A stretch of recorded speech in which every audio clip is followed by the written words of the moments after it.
Bulletin کا باقاعدہ آغاز کریں گے اور سب سے پہلے آپ کو بتائیں کہ لندن میں سیاسی بڑوں کی بڑی بیٹھک، وزیر اعظم شہباز شریف کی نواز شریف سے اہم ملاقات ہوئی، عام انتخابات مقررہ وقت پر کرانے پر اتفاق ہوا۔ پنجاب حکومت کی ممکنہ تبدیلی کے بعد وزیر اعلیٰ کے لیے حمزہ شہباز کے علاوہ دیگر ناموں پر بھی غور کیا گیا تو یہ اہم ملاقات ہوئی ہے لندن میں وزیر اعظم شہباز شریف کی سابق وزیر اعظم نواز شریف سے حسن نواز کے دفتر میں یہ اہم ملاقات ہوئی ہے جس میں دیگر رہنما نے بھی شرکت کی۔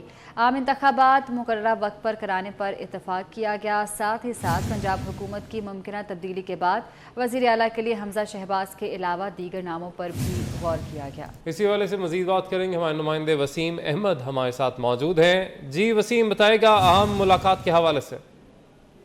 جی بالکل، آج وزیر اعظم شہباز شریف نے قائد مسلم لیگ نون اور سابق وزیر اعظم نواز شریف سے لندن آفس میں ملاقات کی۔ اس ملاقات کے اندر سابق وفاقی وزیر خزانہ سینیٹر اسحاق ڈار، حسن نواز اور حمزہ سلمان شہباز اس ملاقات میں شریک ہے۔ اس ملاقات کے اندر ملکی سیاسی صورتحال سمیت دیگر امور پر تبادلہ خیال کیا گیا، جن ایشوز پر اہم مشاورت کی گئی۔ اس کے اندر پنجاب کے اندر جو ممکنہ تبدیلی ہے، جو عدم اعتماد لانے کی کوشش کی جا رہی ہے مسلم لیگ نون کی جانب سے، اس میں وزیر اعلیٰ پنجاب کے علاوہ بھی وزارت اعلیٰ کے لیے ناموں پر غور کیا گیا، جن کے اندر چند نام ڈسکس کیے گئے، لیکن ان پر حتمی فیصلہ نہیں کیا گیا۔ دوسرا جو اہم ایشو تھا وہ تھا قبل از وقت انتخابات کے حوالے سے دونوں رہنماؤں کے درمیان یہ فیصلہ کیا گیا ہے کہ انتخابات جو ہے وہ قبل از وقت نہیں ہوں گے، مقررہ وقت پر ہی انتخابات کا انعقاد کیا جائے گا۔ اس میں آپ کو بتا چلوں کہ اس ملاقات کے بعد میڈیا سے گفتگو کرتے ہوئے وزیر اعظم شہباز شریف کا کہنا تھا کہ سیلاب متاثرین کے لیے حکومت جو ہے وہ بھرپور کردار ادا کر رہی ہے، جبکہ تمام صوبے بھی اپنی اپنی جگہ پر کردار ادا کر رہے ہیں، فوج اور تمام دیگر ادارے بھی جو ہیں وہ سیلاب متاثرین کی خدمت کر رہے ہیں۔ شہباز شریف کا کہنا تھا کہ مخلوط حکومت نے 70 ارب روپے کے فنڈ جو ہے وہ مختص کیے ہیں سیلاب متاثرین کو، جو کہ فی خاندان 25,000 روپے دیے جائیں گے۔ اس کے علاوہ جو دیگر ممالک کی جانب سے امداد وصول کی جا رہی ہے حکومت پاکستان کو جو موصول ہو رہی ہے، وہ تمام جو امداد ہے تمام سیلاب متاثرین کے درمیان میرٹ کی بنیاد پر تقسیم کی جائے گی۔ جی بہت شکریہ وسیم، آپ نے اپڈیٹ کیا اس حوالے سے۔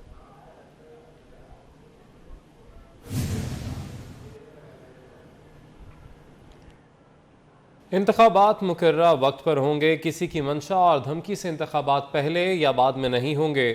وزیر اطلاعات مریم اورنگزیب کا دو ٹوک پیغام۔ لندن میں میڈیا سے گفتگو مریم اورنگزیب نے کہا کہ عدم استحکام پھیلانے والوں کو سیلاب متاثرین کی کوئی فکر نہیں۔ سیاسی عدم استحکام وہ کر رہے ہیں جو سیاسی یتیم ہیں، وہ چاہتے ہیں اقتدار نہیں ہے تو خدا نخواستہ ملک کو آگ لگا دیں۔ جو ریسورسز، ہمت، جو اپنے انفرادی اجتماعی کاوشیں ہیں، ریسورسز ہیں، ان کے مطابق کام کیا جا رہا ہے، جس کے اندر گیپس ضرور ہوں گے۔ سیاسی عدم استحکام وہ کر رہے ہیں جو سیاسی یتیم ہیں، ان کو نہ کوئی غرض ہے کہ عوام اس وقت سیلاب میں ڈوبی ہوئی ہے، وہ اپنی انا میں، اپنے تکبر میں، اپنی جھوٹی سیاست میں، اپنی منافقت میں، وہ یہ ہے کہ اقتدار نہیں ہے تو پاکستان کو آگ لگا دو خدا نہ خواستہ، نہ کوئی سیلاب کی فکر ہے۔ ہیلی کاپٹر ان کے پاس خیبر پختونخوا کا اور پنجاب حکومت کے اب ریسورسز ہیں، ان کو لے کر وہ ایک جگہ سے دوسری جگہ اڑے ہوتے ہیں۔ اصل میں جو کہتے ہیں جی حقیقی آزادی، تو حقیقی آزادی ایسے شخص کو صرف اپنی انا اور تکبر سے چاہیے۔ انتخابات پہلے بھی واضح طور پر یہ کہا جا چکا ہے کہ اپنے وقت پر ہوں گے، جو آئینی وقت تعین ہے انتخابات کا اس کے مطابق ہوں گے۔ کسی کی منشا، کسی کی دھمکی، کسی کی دھونس سے انتخابات جو ہوتے ہیں وہ پہلے یا بعد میں نہیں ہیں۔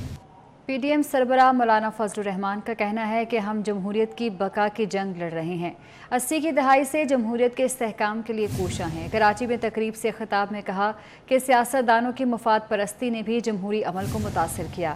سیاستدانوں کو اپنے جنرل ضیاء الحق کے مارشل لائی دور سے لے کر آج تک ہم نے جمہوریت کی جو جنگ لڑی، آمریت کے خلاف جنگ لڑی، ذرا نتیجے کے لحاظ سے مجھے بتا تو دو کہ جمہوریت طاقتور ہوئی ہے یا جمہوریت کمزور ہوئی ہے۔ جب تک سیاستدانوں کا کردار نہیں ہوگا اور مؤثر کردار نہیں ہوگا، ایک کمٹمنٹ نہیں ہوگی، میں نہیں سمجھتا کہ خواب کبھی شرمندہ تعبیر ہو سکے۔ تو انشاءاللہ العزیز اس میدان میں ہم نے آگے کام کرنا ہے۔ ہماری آنے والی نسلوں نے کام کرنا ہے، ہم نے مل کر چلنا ہے، خطے کو سمجھنا ہے، خطے کی ضرورتوں کو سمجھنا ہے، اپنے ملک کو سمجھنا ہے اور اپنے ملک کو آئین کی روشنی میں سمجھنا ہے۔ آن جہانی ملکہ الزبتھ دوم کے سوگ کا 10واں روز ہے۔ آخری رسومات کل ہوں گی۔ بادشاہ چارلس کی جانب سے آخری رسومات میں شرکت کے لیے آنے والے مہمان سربراہان مملکت کے اعزاز میں تقریب کا اہتمام کیا گیا ہے۔ سیکیورٹی کے پیش نظر بکنگم پیلس کے اطراف میں عوام کا داخلہ بند کر دیا گیا ہے، جبکہ دوسری جانب امریکی صدر جو بائیڈن ملکہ الزبتھ دوم کے تابوت کے آخری دیدار کے لیے ویسٹ منسٹر ہال پہنچ چکے ہیں۔ ملکہ الزبتھ دوم کا تابوت آج بھی ویسٹ منسٹر ہال میں رہے گا۔ ویسٹ منسٹر ہال میں آن جہانی ملکہ کے عوامی دیدار کا آخری روز ہے۔ ہزاروں افراد بھی قطار میں اپنی باری کے منتظر ہیں۔ مزید جانیں گے ہمارے نمائندے وقاص احمد سے۔ وقاص بتائے گا۔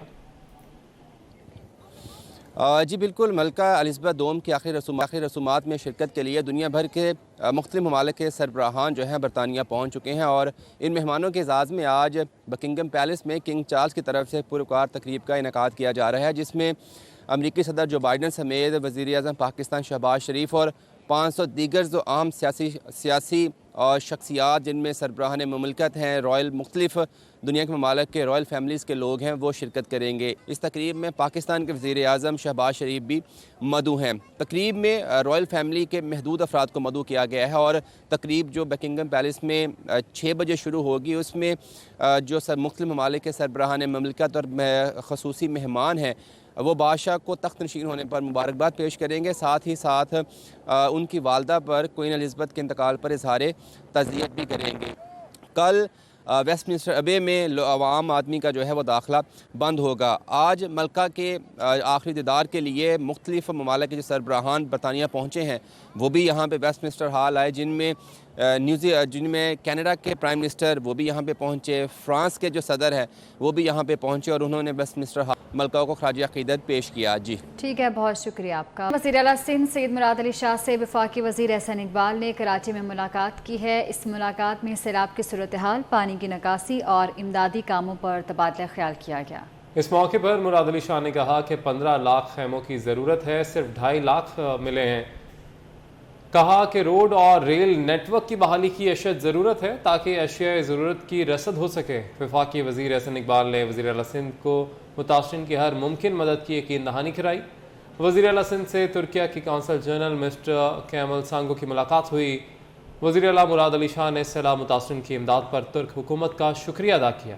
اس موقع پر ترک کونسل جنرل نے کہا کہ ترکیہ کی حکومت سندھ کے عوام کے ساتھ ہے۔ انہوں نے امدادی کاموں میں مزید ہاتھ بٹانے کے عزم کا اعادہ بھی کیا۔